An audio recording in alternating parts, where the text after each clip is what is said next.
Right now I do have Denis O Sullivan with me in studio. Denis, how's it going? Very well. Good morning to you. Right. Um, Good afternoon, should I say. we'll start off by asking you where it all began for you, music-wise. Well, it all began, I suppose, 30 years ago this coming December. I suppose one of the most influential nights of my life, my younger life, was going to see Rory Gallagher in the Gleneagle in Killarney. And I was 16 years old and wide-eyed and starry-eyed, and I was into music and guitars and stuff like that. But once I saw Rory Gallagher play, I thought, oh wow, I want, just felt drawn to that whole vibe. So I guess that's where it started for me. Yeah. And would it be your main influence? Back then, yeah, I suppose he would have been him and Jimi Hendrix and Eric Clapton and Angus Young and a few more like that. Like, I was into the rock scene, like, as a lot of teenagers get into first, like, but times change over the years, like. And you write your own material, don't you? I do, yeah.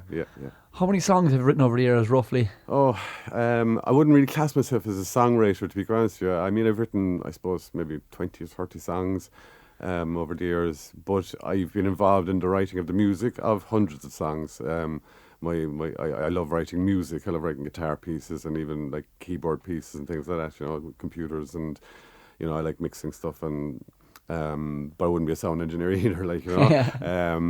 But as far as the songwriting goes, it's a kind of double-edged sword for me. Like I enjoy doing it, but at the same time, I'm not I'm not a songwriter. Right? I'm hardly a singer-songwriter for that matter either.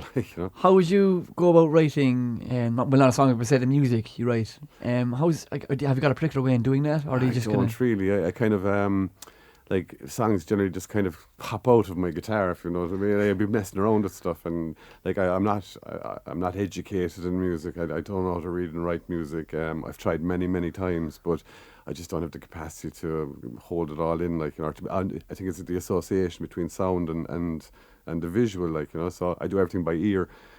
So basically, it's just from messing around, really. Yeah, well, the best stuff comes from that, I suppose. The best stuff does come from that. Do you do many covers? I was in a covers band back in 1991 with a few friends, and it was good fun, but it was a different world, and I kind of felt kind of strangled by the having to have the right guitar riff or the right guitar solo or whatever, like, I mean, because I like doing my own thing. Do you know what I mean? So I don't really. I have one or two in the bag, all right, like, but generally speaking, I don't have the patience to be learning them, to be honest, or the attention span, So. And would you do many gigs yourself?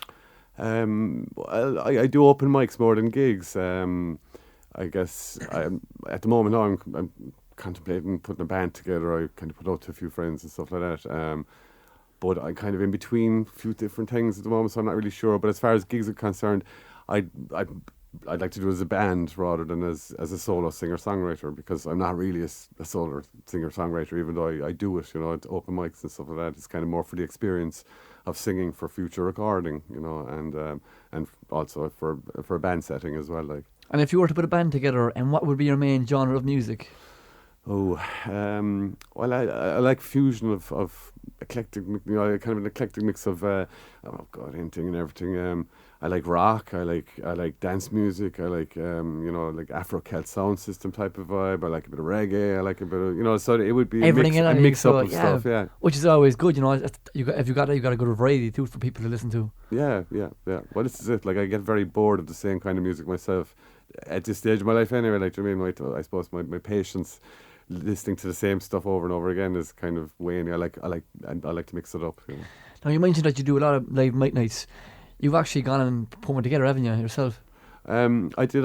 I started one in the Haven Cafe last October, and it's still going. It's going from strength to strength. Basically, I was hosting it for, I suppose, the first 6 months of its existence, like, and then I handed it on to the regulars there, and they took it up, and it's just going from strength to strength. So it must be great crack. I have to be no. I've never actually at one, but they seem like mighty crack. Everyone just pretty much having a sing song, really, isn't it?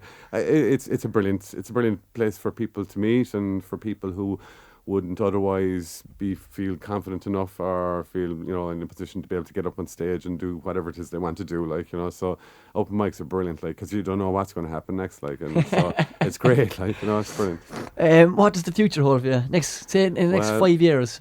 I'm working on a film, an album and a book at the moment. You're into it all, aren't you?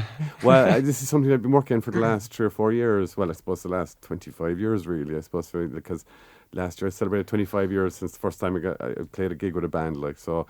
But I went away and travelling for a year in 2010, and I did a lot of filming. I got into kind of filming videos with a camera, with a basic camera, like, back in 2009, and ever since that I have a love of making videos as well. I've really gotten into that side of things, and so that's the film, and the album is a collection of music and songs that I've written over the last, I suppose, 5-6 years, like, and the book then is kind of put it all together, like, and explain it all, like. So it's kind of like your life experience through music and through travelling. Yeah, but primarily the actual journey I went on in 2010, that kind of brought it all together, if you will. So I suppose the film in a way will be primarily about that journey, but also bringing in my experiences up to that as well. But I plan to do it in a kind of an abstract musical way, so it's not going to be like a documentary where I went from one thing to the other. So it'll be more like a kind of an audio-visual experience, and that's why the book then will kind of explain, tell the film, story. So Denis, we're going to have a quick chat about Cork Rocks bands. What are you doing with Cork Rocks? Well, at the moment, I'm involved with working on the new website promo video for the Cork Rocks for Abbey gig in the Everyman on the 9th of November. The 9th of November, of course. Which I will be playing it as well. And basically working on looking at ways of maybe doing a live webcast and stuff like that. So yeah, I'm involved. Yeah, and I'm here today to talk about it as well, like, so. And they've done a lot for you, haven't they, Cork Rocks bands? Oh yeah, I mean, anything that promotes Cork music, the way Stephen Manning does it is absolutely brilliant, and I support it 100%. Like, it's a brilliant collective of energy, and so far, I mean, the gigs that Cork Rocks have put on have been phenomenal, so it's a privilege to be part of it. Your worst moment we started with as a musician for you? My worst moment, I guess that's a tough one, because I've had lots of worst moments, playing stuff out of key, out of tune, guitar, breaking strings in the middle of a song, and these are all very embarrassing moments. So I have a litany of them, almost every moment to get on stage is an embarrassing moment, and also is the best moments too. Just kind of in contrast, have you got any particular best moment as a musician? Well, certain gigs spring to mind, from years ago. Playing in the Bagot Inn in Dublin, the Rock Garden, and places like that. I have some amazing memories from those times. Like, it was an amazing era back then in Dublin. Like, so, and playing in Cork as well. Like, I mean, playing, even getting on stage for the first time and singing a song by myself with a guitar must be very nerve-wracking, isn't it? Oh yeah, and that was in the Spalpeen Phonic. Like, so it was very nerve-wracking. It still is, But so yeah, there's always a mix of of emotions around memories with regard, but they get better as they go further back in time, The X Factor is something you would or wouldn't do? I wouldn't do myself, but I think that there's a demand for it. Like, do you know what I mean? It's people are entertained by it, and people who put themselves forward as contestants in it. I mean, they got to know what to expect. I think it kind of, when I used to watch it when it started, and I used to see the way they kind of responded to people in a very negative fashion, I thought, well, that's going to destroy their confidence. Like, do you know what I mean? And I think that can be. But having said that, I mean, if people know that that's what they can, what's to be expected, then they're putting themselves in the spotlight. Which is true. Is true. Now, you're going to sing a song for me in a second. It's called Once. Tell me about it. It's a song I wrote back in 2005. It was one of the first songs I ever wrote, and it was one of these real kind of, you asked me where songs came from. Well, this is totally inspired by a day down at the beach with a beautiful Polish woman walking down Fountainstown. There was a lot of guys fishing for mackerel on the same day. It was around August or something. And I remember thinking to myself, I could have brought my fishing rod and caught a couple of mackerel, and really impressed her with cooking up the catching and cooking, like, hunter-gatherer kind of vibe. But this fisherman actually gave me his fishing rod and let me catch a couple of fish, and I was able to cook them up. And, it was an amazing day, because, when I was with this person, there was a really deep discussion about religion and about politics, and it got quite heavy, like, do you know what I mean? And but it was a wonderful day, a total mixture of I suppose elements, you know, and they all kind of culminated in the song that evening, you know. So, Whenever you're ready, off okay, you go. Great, okay.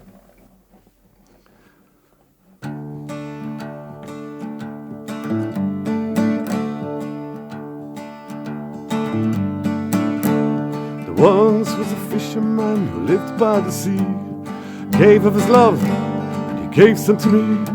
What I thought was refuge, where I thought was love, but I was in trouble.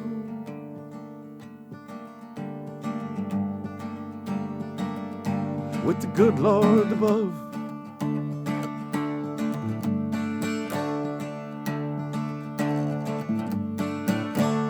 He sent an angel and she said to me, your song would sound prettier if you played it in key. Well, I was astonished and I stood there in shock, but I said to myself,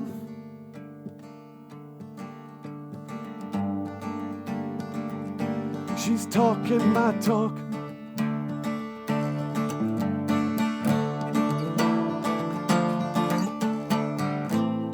Once to the river, once to the sea. Oh, I don't really mind, just as long as you're with me. Once to the river, once to the sea. Let's watch the pink sunset linger peacefully. Linger peacefully.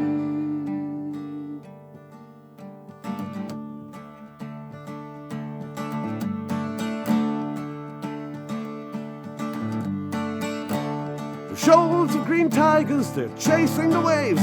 Send arrows of silver burst forth from the spray. And nature's great love affair with passion and power, eased by the eye drops.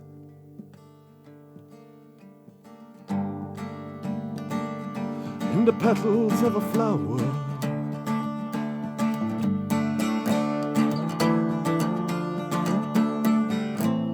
Once to the river, once to the sea. Oh, I don't really mind, just as long as you're with me. Once to the river, once to the sea. Let's watch the pink sunset linger peacefully. Linger peacefully. Linger peacefully. Linger peacefully.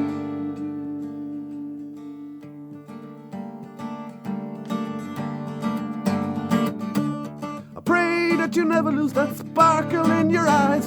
A conflict of interest, my words might imply. Inspired by the day in which love, life, and the universe, miraculous overtures. Loneliness, loneliness, cast away.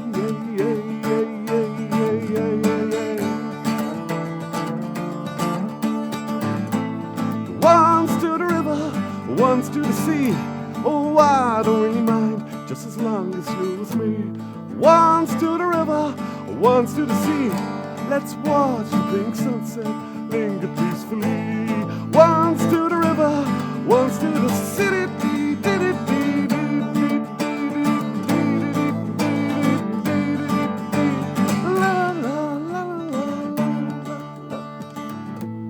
Once to the river, once to the sea.